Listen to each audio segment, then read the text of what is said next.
महंगी किताबें और यूनिफॉर्म बेचने का धंधा रूज पर पहुंच चुका है। महंगी तालीम ने तो वालिदैन के होश पहले ही उड़ा रखे थे, मगर अब लोगों वाली महंगी नोटबुक्स और यूनिफॉर्म्स ने सूरत हाल को मजीद मुश्किल बना दी है।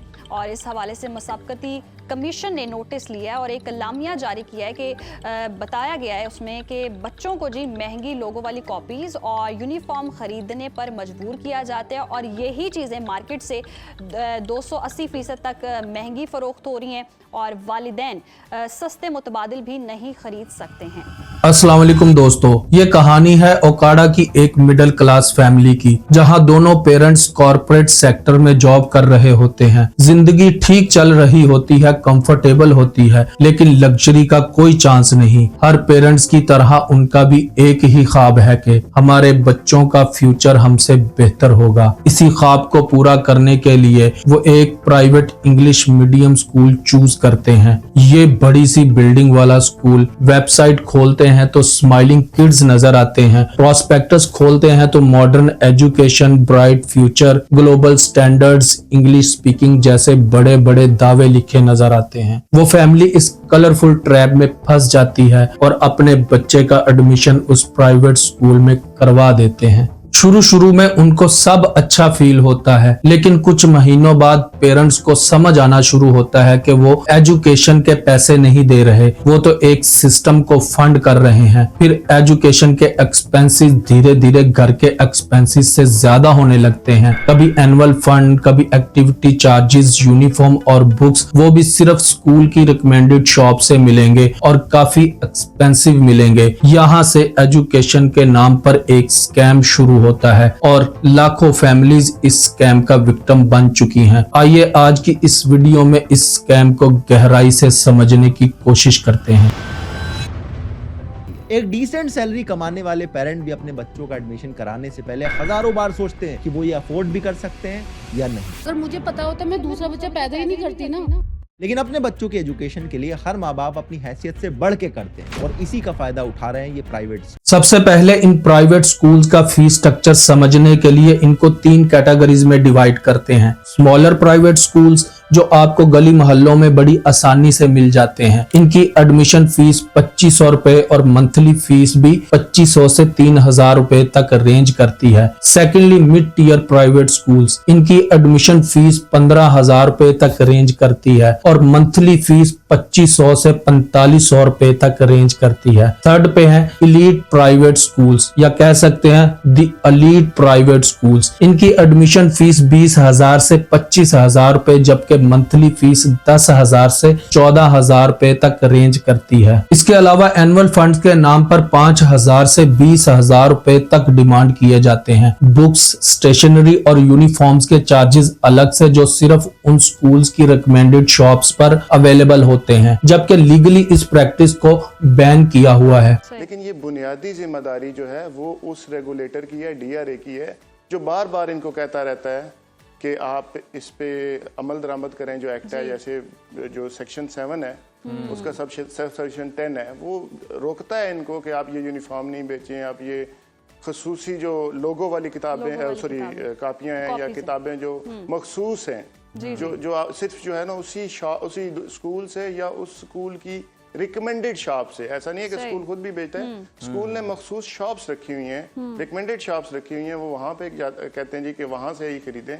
तो इसकी ममानत की है और इस पे जो डीआरए रावलपिंडी थी उसने भी एक नोटिस जारी किया था 9 मई को। द नेशन की रिपोर्ट में एक शॉकिंग बात को एक्सपोज किया गया है। बहुत सारे प्राइवेट स्कूल्स 1,000 से 2,000 रुपए पर मंथ फी इंक्रीज करते हैं और एडिशनल चार्जेस अलग से डिमांड करते हैं, जबकि पंजाब प्राइवेट स्कूल्स ऑर्डिनेंस कहता है स्कूल्स एनुअली 5% से ज्यादा फीस नहीं बढ़ा सकते। President of all Pakistan private schools management association Kashif Adeeb Javedani ने भी स्टेटमेंट दे रखी है कि private schools as per law and policy fees increase कर रहे हैं। ऐसे में जावदानी साहब तक अगर मेरी बात पहुंचे तो मैं आपको प्रूफ के साथ दिखा सकता हूं। प्राइवेट स्कूल्स फीस में 5% से ज्यादा का इजाफा करते हैं। अगस्त 2025 में कराची के एक प्राइवेट स्कूल को फीस ज्यादा लेने और पेरेंट्स के साथ मिसबिहेव करने पर 5 लाख रुपए तक फाइन इंपोज किया गया था। ये एक केस है जो रिपोर्ट हुआ है, लेकिन लेकिन हकीकत में इनको कोई भी पूछने वाला नहीं है, इनके सामने कोई भी आवाज उठाने वाला नहीं है। मैं इस टॉपिक पर रिसर्च कर रहा था तो बिलीव मी, इतना बड़ा इशू होने के बावजूद भी इस पर मुझे एक भी वीडियो नहीं मिली जिसमें प्राइवेट स्कूल्स की मनमानियों पर बात की गई हो या इनको एक्सपोज करने की कोशिश की गई हो। अब इस स्कैम को एक वाइड एंगल से समझने की कोशिश करते हैं। पाकिस्तान में टोटल 3,13,418 स्कूल्स हैं, जिनमें 5,48,70,964 स्टूडेंट्स एजुकेशन हासिल कर रहे हैं। इनमें से प्राइवेट स्कूल्स का नंबर 1,37,234 है और इनमें 2,55,11,588 स्टूडेंट्स एजुकेशन हासिल कर रहे हैं, यानी 47% स्टूडेंट्स प्राइवेट स्कूल्स में पढ़ रहे हैं और भारी रकम फीसों की सूरत में अदा कर रहे हैं। पाकिस्तान में प्राइवेट स्कूल्स को लगभग पिछले 20 सालों में बूम मिला। सादा सी बात करी जाए तो एक जनरेशन इन महंगे प्राइवेट स्कूल्स में से पास आउट कर चुकी है। ऐसे में मेरा एक सवाल है इन प्राइवेट स्कूलिंग सिस्टम वालों से, इतनी महंगी एजुकेशन देने के बावजूद भी आप पाकिस्तान को एक भी ऐसा ब्रेन नहीं दे सके जिसे इंटरनेशनली रिकॉग्नाइज किया गया हो। 2025 की रिपोर्ट्स के मुताबिक प्राइवेट स्कूल्स का फोकस लर्निंग नहीं बल्कि ब्रांडिंग, फी मैक्सिमाइजेशन और अपना प्रॉफिट है,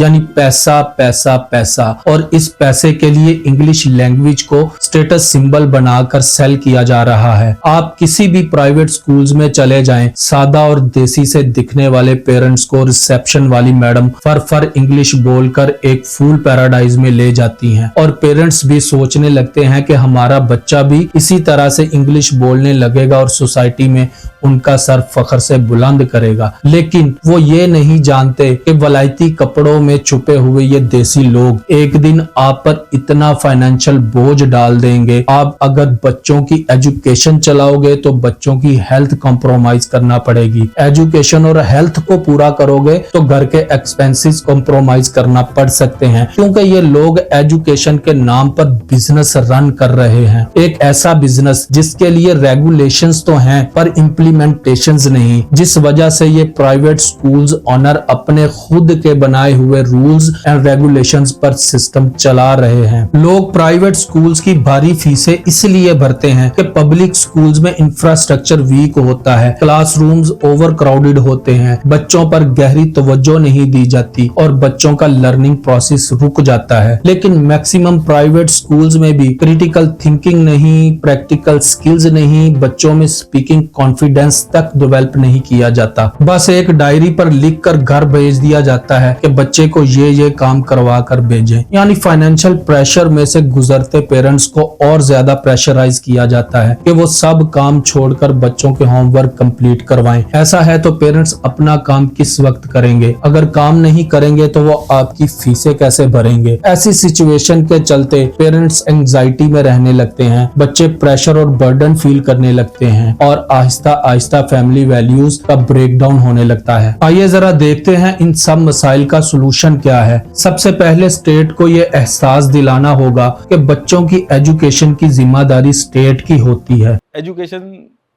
की जो जिम्मेदारी है वो गवर्नमेंट की है ना, कि गवर्नमेंट स्कूल अच्छे होने चाहिए। मतलब अगर वो अच्छे हों, इतने अच्छे होने चाहिए कि प्राइवेट स्कूल में लोगों को ना जाना पड़े।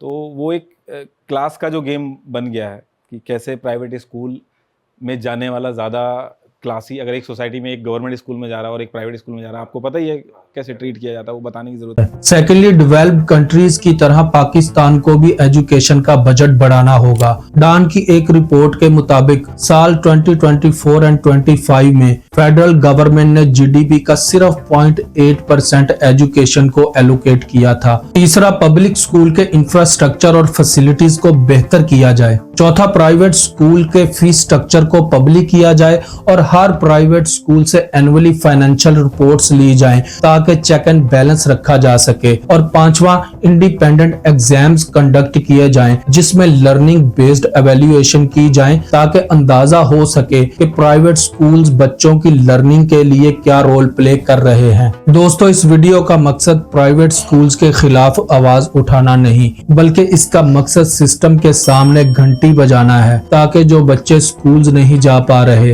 वो भी एजुकेशन हासिल कर सकें और हमारी society creators, critical thinkers, inventors और साइंटिस्ट पैदा कर सके। क्योंकि पाकिस्तान ने 1947 से लेकर आज तक एक भी ऐसा दिमाग पैदा नहीं किया जिसको इंटरनेशनली रिकॉग्नाइज किया गया हो। ले देकर एक ही नाम सामने आता है जिसने दुनिया में कुछ नाम पैदा किया, वो है Imran Khan. Thanks for watching the video. Please subscribe to the channel. अल्लाह हाफिज।